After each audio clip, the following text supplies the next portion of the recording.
Hello students, welcome back to my channel Shubham lecturer, myself Shubham Goswami. आज का ये video उन सभी स्टूडेंट्स के लिए है जो इस बार 12th में हैं और जिनको बोर्ड एग्जाम 2023 देना है। तो जितने भी स्टूडेंट इस बार 2023 बोर्ड एग्जाम देने वाले हैं वो आज के इस वीडियो को शुरू से लेकर लास्ट तक देखेंगे, क्योंकि बहुत सारे ऐसे स्टूडेंट हैं जो कमेंट कर रहे थे सर मेरी तैयारी अच्छे से नहीं हुई है, बोर्ड एग्जाम बहुत ज्यादा नजदीक आ चुका है, वो बहुत ज्यादा डर चुके हैं। देखिए डरना नहीं है, आपको डटकर सामना करना है इस एग्जाम का, क्योंकि देखिए एग्जाम बार बार नहीं आएगा, आपके पास समय भी बहुत ज्यादा कम है। ऐसे में आपका भाई अभी जिंदा है, आपकी पूरी तैयारी मैं करवाऊंगा, लेकिन आपको भी हमारा साथ देना होगा, ठीक है। तो आज का ये वीडियो क्लास 12 इंग्लिश का सबसे इंपॉर्टेंट वीडियो है। बहुत सारे स्टूडेंट कहते हैं सर इंग्लिश में क्या पढ़ें क्या ना पढ़ें, मैंने अब तक कुछ नहीं पढ़ा है। देखिए मेरे पास कोई जड़ी बूटी नहीं है कि मैं आपको दे दूंगा, घोल कर पिला दूंगा और आप टॉपर बन जाएंगे। आपको मेरे साथ चलना होगा, जो कुछ मैं आपको बताता हूं वो आपको पढ़ना होगा, क्योंकि देखिए एग्जाम टाइम के जो लास्ट की पढ़ाई होती है वही सबसे अच्छी पढ़ाई होती है। अगर आप अभी भी सुधर गए तो 10 से 15 दिनों में आप बहुत अच्छी तैयारी कर सकते हैं, क्योंकि देखिए हिंदी और इंग्लिश ही ऐसे सब्जेक्ट होते हैं जिसमें आप 100 में 95 प्लस बहुत आसानी से अचीव कर सकते हैं। लेकिन इसके लिए आपको मेहनत करना होगा। एक बात याद रखिएगा, संघर्ष में आदमी अकेला होता है और सफलता में पूरी दुनिया उसके साथ होती है। यानी कि जब आप पढ़ाई करेंगे, आप मेहनत करेंगे तो आपको अकेले ही करना होगा, लेकिन जिस दिन आप टॉपर बन गए पूरी दुनिया आपके साथ होगी। लोग आपके यहां आएंगे, पूछेंगे भैया आपकी स्ट्रेटजी क्या थी, आप कैसे पढ़ते थे, क्या करते थे। तो इस तरह का नाम बनाओ, ठीक है। आपको अच्छे से तैयारी करनी है, भले ही आपकी तैयारी अच्छे से ना हुई है, क्योंकि जिस पर यह जग हंसा है एक दिन उसी ने इतिहास रचा है। मान लीजिए आपकी तैयारी नहीं हुई है, फिर भी आप दिन रात अच्छे से पढ़ाई करके अभी भी तैयारी कर सकते हैं, अभी भी इतिहास के पन्नों में अपना नाम दर्ज करवा सकते हैं, ठीक है। इतनी जल्दी तो होगा नहीं, मेहनत तो करना पड़ेगा। तो चलिए आज के इस वीडियो को इसी लाइन के साथ स्टार्ट करते हैं। इस वीडियो में हम क्लास 12 इंग्लिश ग्रामर के, ठीक है, क्लास 12 इंग्लिश ग्रामर के 8 टॉपिक्स को एक ही वीडियो में पढ़ेंगे, यानी कि 8 टॉपिक एक ही वीडियो में। अब आप कहेंगे सर 8 टॉपिक एक वीडियो में, देखिए अब आपके पास ज्यादा टाइम है नहीं, जितना टाइम है उसमें अच्छे से पढ़ लीजिए। आपको बड़े बड़े क्लासेज अटेंड करने होंगे, तभी आपकी तैयारी हो पाएगी, ठीक है। क्योंकि अब की बार हमें इंग्लिश में 100 में 100 नहीं तो 100 में 95 प्लस तो लाना ही है, ठीक है। आपका टारगेट बड़ा होना चाहिए, छोटे मोटे जो टारगेट हैं वो तो आसानी से अचीव हो जाएंगे, लेकिन आपको अपना टारगेट बहुत बड़ा रखना है, ठीक है। तो चलिए इस वीडियो को स्टार्ट करते हैं। वो कौन कौन से 8 टॉपिक होंगे जिसको हम इस वीडियो में पढ़ेंगे। देखिए स्टूडेंट, हम इस वीडियो में 8 टॉपिक पढ़ेंगे, एक टॉपिक के हम 2 क्वेश्चन पढ़ेंगे, टोटल 8 टॉपिक है, यानी कि 16 क्वेश्चन इस वीडियो में हम टोटल पढ़ेंगे, ठीक है। टोटल 16 क्वेश्चन पढ़ेंगे। अब कौन कौन से टॉपिक होंगे, देखिए direct and indirect narration, synthesis, transformation, syntax, antonym, synonyms, one word substitution और आइडियम्स एंड फ्रेजेस, ठीक है, ये सब टॉपिक होंगे। तो चलिए एक एक टॉपिक को हम स्टार्ट करते हैं। स्टार्ट करने से पहले आप लोग इस वीडियो को लाइक कर दीजिएगा, चैनल पर नए चैनल को भी सब्सक्राइब कर लीजिएगा, ताकि सभी वीडियो आपको टाइम से मिलते रहे। तो चलिए स्टार्ट करते हैं। सबसे पहला टॉपिक हमारा है डायरेक्ट एंड इनडायरेक्ट नरेशन। ये क्या होता है भैया, किसको किसको पता है? सभी को पता होगा, क्योंकि जो हमारे स्टूडेंट हैं वो सब इसको सॉल्व भी कर लेंगे जो मैं क्वेश्चन बताने जा रहा हूं। देखिए इसमें हमें डायरेक्ट नरेशन को इनडायरेक्ट में कन्वर्ट करना होता है, यानी कि डायरेक्ट स्पीच को इनडायरेक्ट में कन्वर्ट करना होता है। जैसे देखिए फर्स्ट क्वेश्चन है He said to me, उसने मुझसे कहा Why did you strike me, तुमने मुझे क्यों मारा। अब देखिए ये आपका एक डायरेक्ट स्पीच दिया गया है, इसमें आपका ये रिपोर्टिंग वर्ब है और ये रिपोर्टेड स्पीच है। तो देखिए इन्वर्टेड कामा के अंदर जो होता है इसे हम रिपोर्टेड स्पीच बोलते हैं। अब सबसे पहले आपको ये ध्यान देना है कि ये कौन सा सेंटेंस है। देखिए व्हाई आगे लगा है, व्हाई किस में आगे लगता है बताइए, व्हाई अगर लगा हो तो इंट्रोगेटिव सेंटेंस माना जाएगा। दूसरी कंडीशन इसमें कौन सा टेंस है, देखिए डिड लगा है तो किसके इंट्रोगेटिव में हम डिड का यूज करते हैं, पास्ट इंडेफिनिट के। तो जब इसको हम इनडायरेक्ट में बदलेंगे तो पास्ट इंडेफिनिट टेंस हमेशा पास्ट परफेक्ट टेंस में बदलता है, ये रूल है और शायद आप लोगों ने पढ़ा भी हो, ठीक है। तो इसको सॉल्व करते हैं। देखिए यहां पर लिखेंगे ही अब देखिए अगर इंट्रोगेटिव सेंटेंस है आपका रिपोर्टेड स्पीच तो सैड टू के स्थान पर हम आस्क्ड का यूज करेंगे या आप इंक्वायर्ड ऑफ का भी यूज कर सकते हैं। देखिए इस प्रकार से इंक्वायर्ड ऑफ लिखेंगे, चाहे आप आस्क्ड का यूज कीजिए चाहे आप यूज कीजिए इंक्वायर्ड ऑफ का। देख लीजिए जल्दी से देख लीजिए, मैं इरेज करने जा रहा हूं, ठीक है। ये हो गया आपका, देखिए इंक्वायर्ड ऑफ, ठीक है, या आस्क्ड। अब लगाएंगे मी, ठीक है। अब देखिए हम इंट्रोगेटिव में इफ या वेदर का यूज करते हैं, लेकिन अगर आपका क्वेश्चन वर्ड आगे आया है तो हम डायरेक्टली क्वेश्चन वर्ड को लिख देते हैं, ठीक है। अगर यहां पर हेल्पिंग वर्ब आ गया था तो हम इफ या वेदर का यूज करते। समझ में आ गया? पता भी होगा आप लोगों को, यार आप लोगों ने पढ़ा है, ठीक है। तो देखिए यहां पर लिखेंगे व्हाई डायरेक्टली लिख देंगे। अब हमें लिखना है सब्जेक्ट। देखिए यहां पर सब्जेक्ट है यू है, सेकंड पर्सन का प्रोनाउन बदलेगा ऑब्जेक्ट से, ऑब्जेक्ट है मी, तो मी का सब्जेक्टिव केस लिखेंगे आई। अब आप लोग कहेंगे सर कैसे बदल दिया? देखिए फर्स्ट पर्सन का प्रोनाउन सब्जेक्ट से, सेकंड का ऑब्जेक्ट से, थर्ड में नो चेंज, ये वाला ट्रिक मैंने बताया था सन वाला।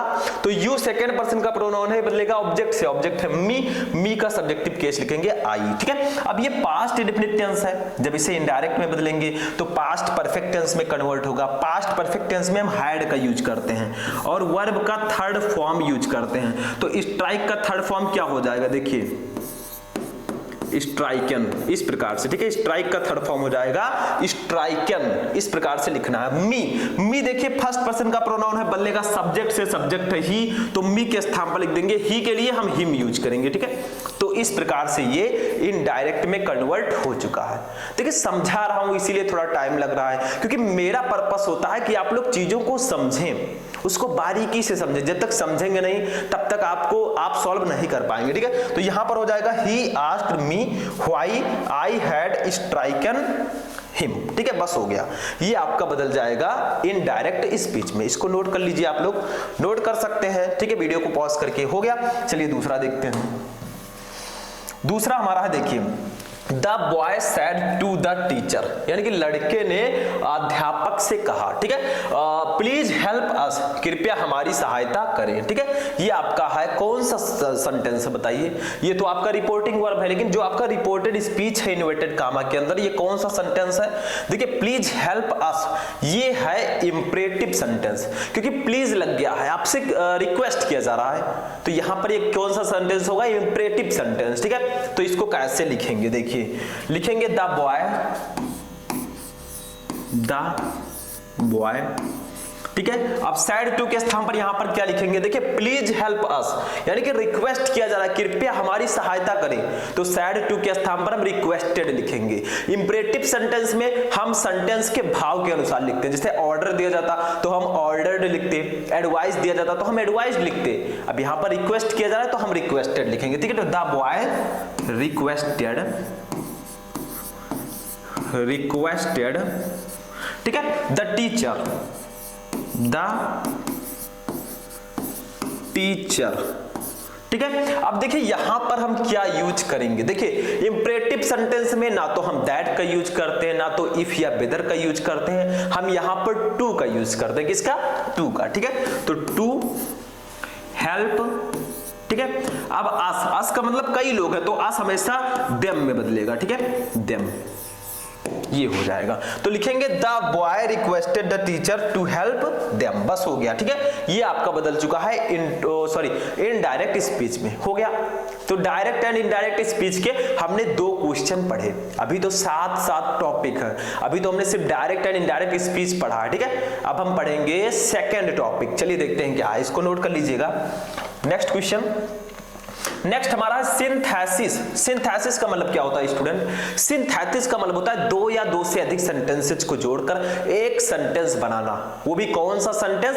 जो आपका ब्रैकेट में दिया गया है, बट मीनिंग नहीं बदलना चाहिए, जो मीनिंग ऊपर है वही नीचे भी होना चाहिए। चलिए देखते हैं, जैसे देखिए ही इज रिच, वह अमीर है, ही लीड्स ये सिंपल लाइफ, वह साधारण जीवन व्यतीत करता है। देखिए वह अमीर है, वह साधारण जीवन व्यतीत करता है, या वह साधारण जीवन जीता है, ठीक है। इसको बदलना हमें कंपाउंड सेंटेंस में। कैसे बदलेंगे? देखिए कंपाउंड सेंटेंस में बदलिए, बट मीनिंग ना बदले।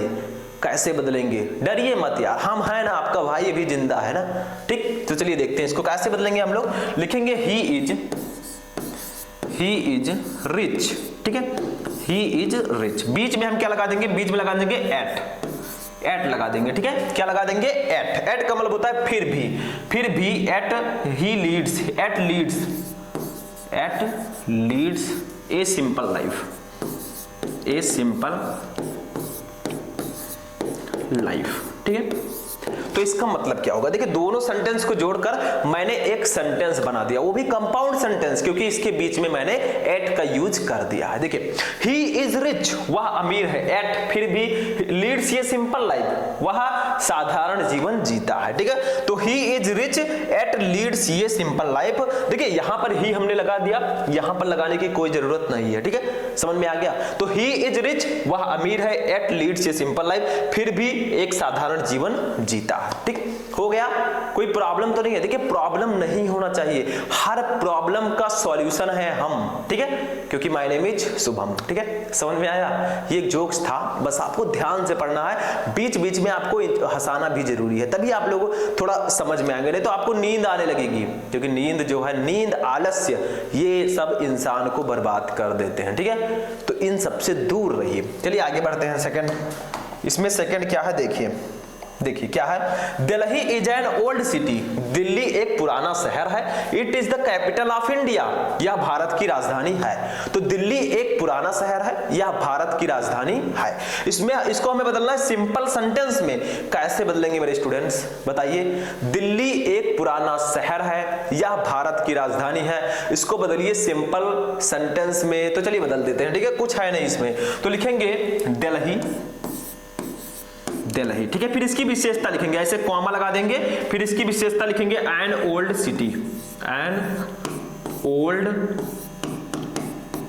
सिटी, ठीक है। इसको हम कॉमा के अंदर बंद कर देंगे। Is the capital of India,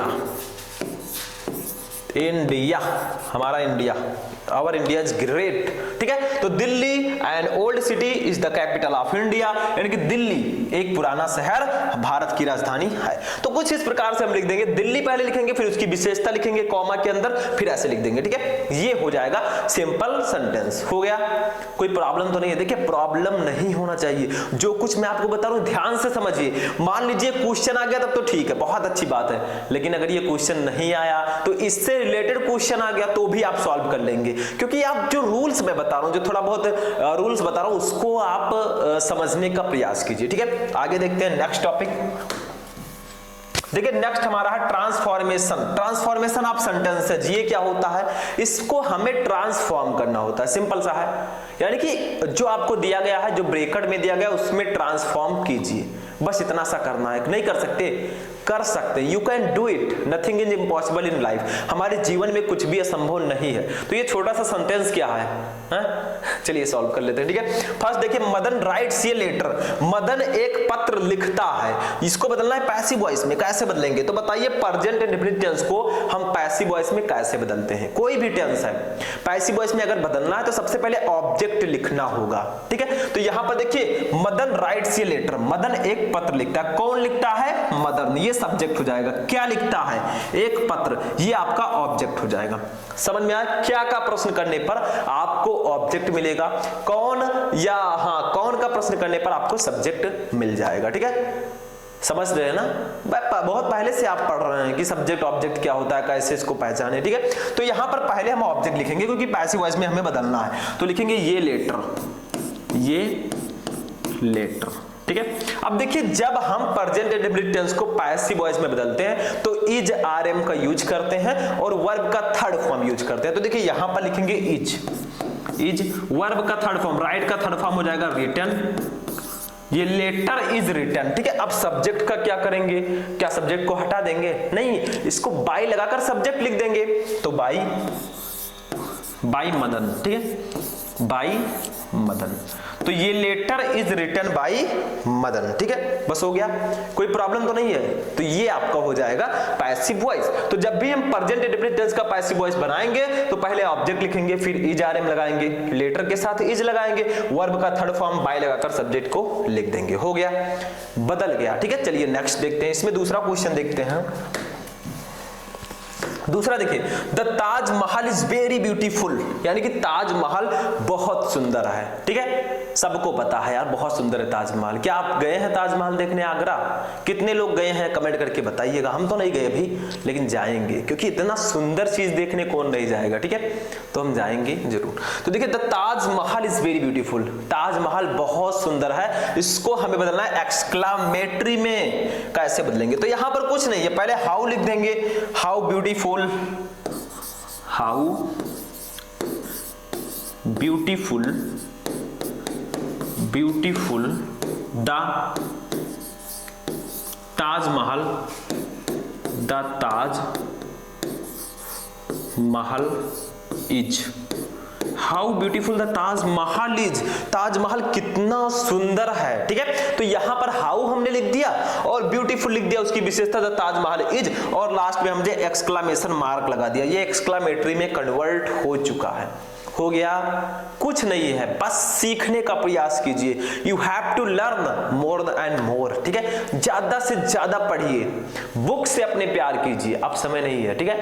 लब वब का चक्कर छोड़ दीजिए, सिर्फ अपने बुक से प्यार कीजिए, क्योंकि वो बुक आपको बहुत अच्छा रिटर्न देगा, ठीक है? बुक को उठाइए और उसी को दिन रात पढ़िए, क्योंकि अब टाइम आपके पास है नहीं, ठीक है? मोबाइल छोड़ दीजिए, व्हाट्सएप, फेसबुक, इंस्टाग्राम छोड़ दीजिए चलाना कुछ दिन के लिए, हमेशा के लिए नहीं कह रहा हूं मैं, ठीक है? आगे देखिए,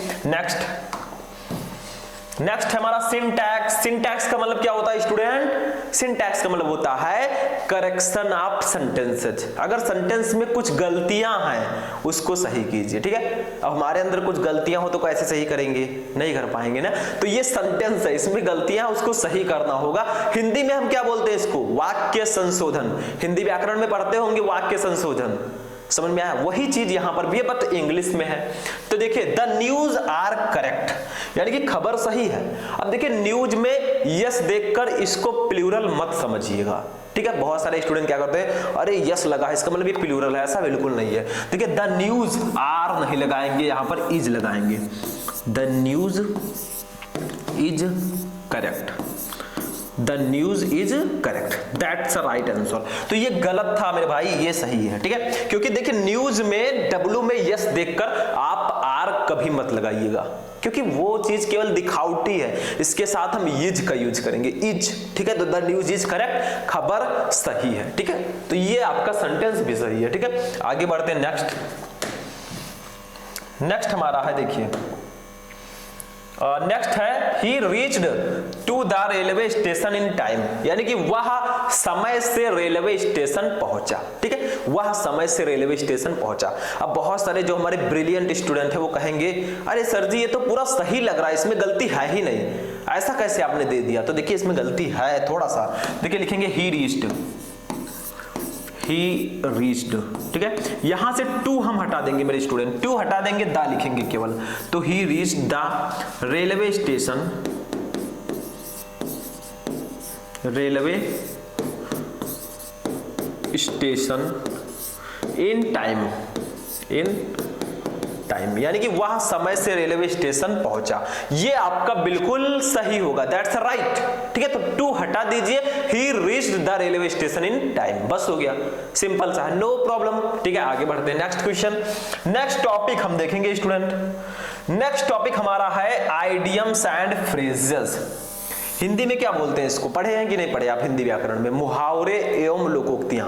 अब बहुत सारे स्टूडेंट की बुद्धि खुल गई होगी, वो कह रहे होंगे हाँ सर पढ़ाता हूं मुहावरे एवं लोकोक्तियां। तो वही इंग्लिश में आइडियम्स एंड फ्रेजेस, सेम वही प्रोसेस, उसमें आपको मीनिंग लिखकर वाक्य प्रयोग करना था, इसमें भी वही करना है, हमें मीनिंग लिखकर सेंटेंस में यूज करना। जैसे देखिए, एट ये स्टोन्स थ्रो, यानी कि बहुत ही पास, very near, very near. At ये स्टोन्स थ्रो का मतलब होता है वेरी नियर, यानी कि पास में, बहुत पास, ठीक है? समझ में आया? काफी समीप। तो इसका अब आपको सेंटेंस में यूज करना है। कैसे करेंगे? लिखेंगे the Shiva temple, the Shiva temple, temple, ठीक है? अब देखिए, आपको सेंटेंस में यूज करना है, तो कैसे करेंगे स्टूडेंट? देखिए, यहां पर हम लिखेंगे, थोड़ा दूसरा कलर हम यूज कर लेते हैं, ठीक है? इज ये स्टोन्स थ्रो,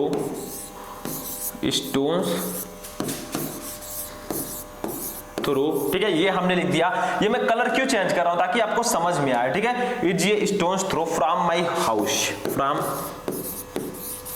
माई हाउस, ठीक है। इसका मतलब क्या होगा स्टूडेंट, देखिए the Shiva temple is a stones throw from my house, यानी कि शिव भगवान का मंदिर हमारे घर के बहुत पास है, ठीक है। तो यहां पर जो क्वेश्चन था उसका सेंटेंस में यूज करना था, तो एट ए स्टोन्स थ्रो, तो ये हमने कर दिया। देखिए is at a stones throw, तो ये जो आपका क्वेश्चन है वो इसमें आ चुका है, ये बिल्कुल सही होगा। अब आप सेंटेंस में यूज कर चुके हैं, जैसे हम मुहावरे एवं लोकोक्तियों में करते थे, जो क्वेश्चन था उसको वाक्य में लाना है तभी सही माना जाएगा, वैसे इसमें भी है। तो एट ए स्टोन्स थ्रो का मतलब होता है वेरी नियर, यहां पर इंग्लिश में लिखना है सब ना, तो वेरी नियर का मतलब बहुत पास। तो the Shiva temple is a stones throw from my house, यानी कि शिव भगवान का मंदिर हमारे घर के बहुत पास है, बहुत समीप है, ठीक है। ये हो जाएगा आपका आइडियम्स एंड फ्रेजेस। दूसरा देखिए, दूसरा हमारा क्या है, इसको समझ लीजिए। दूसरा है बाय लीप्स एंड बाउंड्स, यानी कि बहुत तेजी से। आप यहां पर इसका मीनिंग लिख सकते हैं वेरी रैपिडली, ठीक है, वेरी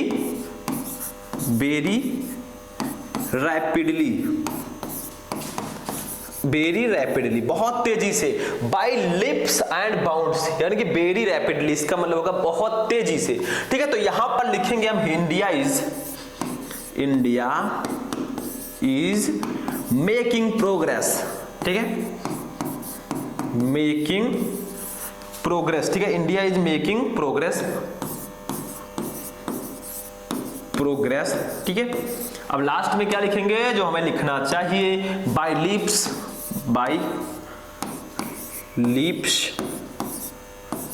एंड बाउंड्स, ठीक है, बाय लीप्स एंड बाउंड्स, बस हो गया। यानी कि India is making progress by leaps and bound, यानी कि भारत बहुत तेजी से उन्नति कर रहा है, बहुत तेजी से विकास कर रहा है, बहुत तेजी से प्रोग्रेस कर रहा है, ठीक है। तो बाय लीप्स एंड बाउंड्स का मतलब वेरी रैपिडली, बहुत तेजी से।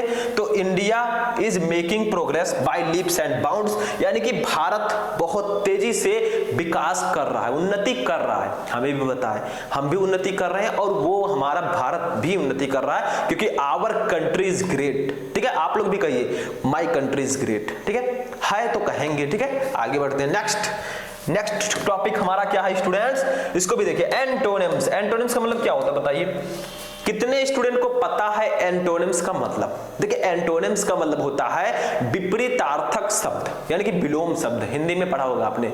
विपरीतार्थक शब्द का मतलब होता है जो एक दूसरे के विपरीत अर्थ रखते हो। जैसे देखिए फाल्स, फाल्स का मतलब क्या होता है आप ही लोग बताइए। फाल्स का मतलब होता है गलत, फाल्स का मतलब होता है स्टूडेंट्स गलत। तो इसका एंटोनिम्स क्या हो जाएगा स्टूडेंट बताइए? ट्रू। ट्रू का मतलब क्या होता है? ट्रू का मतलब होता है सही, ठीक है। तो गलत का एंटोनिम होगा सही। तो ये एक दूसरे के विपरीत तरफ रखते हैं, दैट्स द एंटोनिम्स। समझ में आ गया? नो प्रॉब्लम, कोई प्रॉब्लम नहीं होना चाहिए। दूसरा देखिए फॉर्च्यून, फॉर्च्यून का मतलब होता है दोस्तों, अब फॉर्च्यून तेल नहीं जो घर में हम लाते हैं खाने के लिए, फॉर्च्यून का मतलब होता है भाग्य, ठीक है। तो इसका एंटोनिम्स क्या हो जाएगा बताइए? इसका एंटोनिम्स हो जाएगा मिसफॉर्च्यून, मिसफॉर्च्यून का मतलब होता है दुर्भाग्य, दुर्भाग्य। तो भाग्य का एंटोनिम हो जाएगा दुर्भाग्य। इसमें कोई दो राय नहीं, बहुत सिंपल से हैं। आपको विपरीतार्थक शब्द लिखना है, लिख दीजिए, कुछ है ही नहीं, ठीक है। तीसरा देखिए, तीसरा हमारा है रिलायबल। रिलायबल का मतलब होता है भरोसेमंद। नीचे में लिख दूं? नहीं रहने दो, यहीं पर लिख देता हूं, ठीक है। भरोसेमंद। देखिए आपको इंग्लिश नहीं लिखना है, वहां पर हिंदी नहीं लिखना, आपको इंग्लिश में ही लिखना होगा। ये मैं समझाने के लिए कह रहा हूं, ठीक है। ये भरोसेमंद। तो इसका एंटोनिम्स क्या हो जाएगा student? Unreliable, unreliable, unreliable. Unreliable का मतलब होता है बेईमान कह सकते हैं आप, ठीक है। कोई भरोसेमंद हो, कोई बेईमान हो, या जिस पर भरोसा ना किया जा सके, ठीक है। तो ये आपका होगा एंटोनिम्स। एंटोनिम्स का मतलब होता है विपरीतार्थक शब्द जो एक दूसरे के विपरीत अर्थ रखते हैं। तो देखिए फॉल्स का मतलब गलत, ट्रू का मतलब सही, फॉर्च्यून का मतलब भाग्य, मिसफॉर्च्यून का मतलब दुर्भाग्य, रिलायबल का मतलब भरोसेमंद, अनरिलायबल का मतलब बेईमान या जिस पर भरोसा ना किया जा सके, ठीक है। हो गया, ये भी समझ में आ गया, इसको नोट कर लीजिए। तब हम देखते हैं नेक्स्ट टॉपिक। नोट हो गया स्टूडेंट। चलिए नेक्स्ट टॉपिक देखते हैं। नेक्स्ट टॉपिक हमारा है सिनोनिम्स। अब देखिए अभी हमने पढ़ा एंटोनिम्स। एंटोनिम्स का मतलब होता है विपरीतार्थक शब्द जो एक दूसरे के विपरीत अर्थ रखते हैं। अब आ गया है सिनोनिम्स। सिनोनिम्स का मतलब होता है समानार्थी शब्द जो एक दूसरे से समान अर्थ रखते हैं। देखिए वर्ड तो अलग अलग होगा बट उनका मीनिंग सेम होगा, दैट्स अ सिनोनिम्स। ठीक है, जैसे देखिए एनिमी, एनिमी का मतलब होता है दुश्मन, दुश्मन भी आप बोल सकते हैं या शत्रु भी बोल सकते हैं। ठीक है, तो इसका एंटो सिनोनिम्स क्या होगा? देखिए इसका सिनोनिम्स हो जाएगा अपोनेंट, अपोनेंट। ठीक है, या आप कह सकते हैं फो, फो का मतलब, इन दोनों का मतलब भी होता है दुश्मन। तो एनिमी का मतलब शत्रु या दुश्मन, अपोनेंट और फो का मतलब भी होता है शत्रु या दुश्मन। तो देखिए वर्ड अलग अलग है बट इनके मीनिंग सेम है, इनके अर्थ समान है, दैट्स अ समानार्थी शब्द, इंग्लिश में बोले तो सिनोनिम्स। ठीक है, नेक्स्ट देखिए एस्टीम। एस्टीम का मतलब क्या होता है? आदर, या एस्टीम का मतलब होता है आदर। ठीक है, या सम्मान, सम्मान भी आप कह सकते हैं। ठीक है, एस्टीम का मतलब आदर या सम्मान। तो इसका क्या हो जाएगा? रेस्पेक्ट।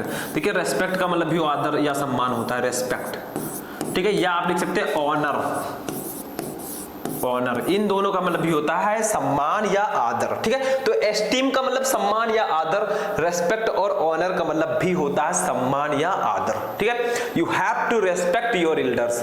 आपको अपने बड़ों का सम्मान करना चाहिए। सुना होगा आपने, सुना नहीं है तो पता तो होगा ही। ठीक है, नेक्स्ट देखिए फ्लॉ। फ्लो का मतलब क्या होता है? फ्लॉ रहना चाहिए, FLAW रहना चाहिए, इसको ये कर दीजिएगा। ठीक है, इसका मतलब क्या होता है? दोष, किसी चीज में फ्लॉ हो, गलती हो, दोष हो, डिफेक्ट हो। ठीक है, तो इसका एंड सिनोनिम्स क्या हो जाएगा बताइए? इसका सिनोनिम्स हो जाएगा डिफेक्ट। डिफेक्ट भी आप लिख सकते हैं या आप लिख सकते हैं फॉल्ट, FOULT। ठीक है, तो यहां पर फ्लॉ का मतलब होता है दोष और डिफेक्ट और फॉल्ट का मतलब भी होता है दोष या कमी। ठीक है, तो ये आपका हो जाएगा सिनोनिम्स। तो सिनोनिम्स का मतलब होता है समानार्थी शब्द, जैसे एनिमी का मतलब दुश्मन, अपोनेंट और फो का मतलब भी दुश्मन, एस्टीम का मतलब आदर या सम्मान, रेस्पेक्ट और ऑनर का मतलब भी सम्मान, फ्लॉ का मतलब दोष और डिफेक्ट और फॉल्ट का मतलब भी दोष, दैट्स अ सिनोनिम्स। ठीक है, समझ में आ गया? नो प्रॉब्लम, कोई प्रॉब्लम होनी ही नहीं चाहिए। ठीक है, प्रॉब्लम, हर प्रॉब्लम का सॉल्यूशन है। चलिए आगे बढ़ते हैं, नोट कर लीजिए इसको। नेक्स्ट देखिए वन वर्ड सब्स्टिट्यूशन। ये हमारा 8वां टॉपिक है, that's the last topic. One word substitution, इसका मतलब क्या होता है स्टूडेंट? वन वर्ड सब्स्टिट्यूशन का मतलब हिंदी में क्या होता है बताइए? अनेक शब्दों के लिए एक शब्द। पढ़ा है कि नहीं पढ़ा? व्याकरण में पढ़ा होगा अगर हिंदी पढ़ते हो तो ठीक है, तो ये आपका होगा वन वर्ड सब्स्टिट्यूशन। इसमें एक सेंटेंस दिया रहेगा, उसके लिए वन वर्ड आपको चूज करना है। जैसे देखिए ये disease which spreads by contact, यानी कि ऐसा रोग जो संपर्क से फैलता है। बताइए कौन सा रोग है? आपने बायोलॉजी पढ़ा होगा तो आपको पता होगा कौन सा रोग होता है जो संपर्क से फैलता है? कॉन्टेजियस डिजीज, यानी कि संक्रामक रोग। ठीक है, तो यहां पर लिख देंगे कॉन्टेजियस, कॉन्टेजियस। ठीक है, इसका मतलब होता है संक्रामक, संक्रामक। देखिए कांटेक्ट का मतलब होता है संपर्क, तो कॉन्टेजियस कर देंगे। ठीक है, तो कॉन्टेजियस का मतलब होता है संक्रामक। ठीक है, ये आपका हो जाएगा। तो संक्रामक रोग जो होते हैं, कॉन्टेजियस डिजीज जो होते हैं, ये संपर्क से फैलते हैं, एक दूसरे के टचिंग संपर्क से ये फैलते हैं। बायो वाले स्टूडेंट्स को पता होगा। ठीक है, आगे बढ़ते हैं। Next question, question number 2। One who has infinite power, जिसके पास असीम शक्ति है, जिसके पास बहुत ज्यादा शक्ति है, अनंत शक्तियां जिसके पास हो, उसे हम लोग बोलेंगे ऑलमाइटी, ऑलमाइटी। इसका मतलब क्या होता है मेरे स्टूडेंट? सर्वशक्तिमान, सर्वशक्तिमान।